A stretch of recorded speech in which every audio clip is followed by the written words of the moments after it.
Am I the asshole for forcing the seller of our house out before her new place was ready? I, 25F, and my husband, 25M, moved into an apartment in October of 2022 and had been looking for a house. In January of 2023, one of my mom's friends, we'll call her Mary 60, F, told my mom that she was moving into a condo about an hour away from where her house was so that she could be closer to her mom. Mary is also mentally disabled from a work accident years ago, but is able to live alone and take care of herself. She asked if we wanted to take a look at the house and we loved it and said we were interested in moving forward. We agreed on no realtors and to use real estate lawyers. We were also getting a discounted price. At this point, she mentioned that her condo was still under construction with a projected finish date of June. That was okay with us and we began the process in April. As with most construction projects, there were delays, so we were patient with her as our original time frame of going to settlement and moving in June-July passed us by. I had talked to her in August asking if my husband and I moving in October 1st works for the timing of her condo being finished. She said that it would and I told her that was great and that I would let my landlord know that we would be breaking our lease. I also informed our real estate lawyer and asked him to set the settlement date accordingly.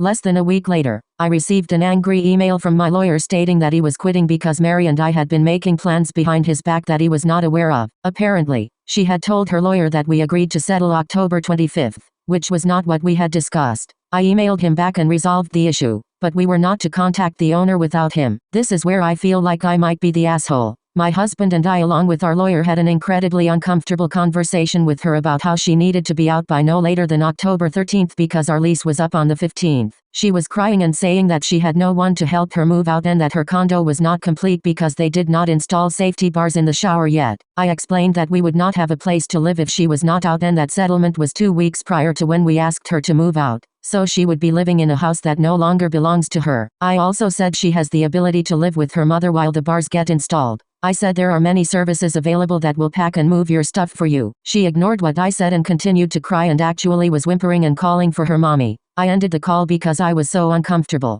She cried to my mom on the phone about this. I told my mom my side of the story, but she continues to mention that I wasn't being reasonable and should have allowed her to stay longer. I feel I was patient and accommodating throughout the process. We have been in the house for months, but my parents still don't approve of how I handled it. Was I the asshole?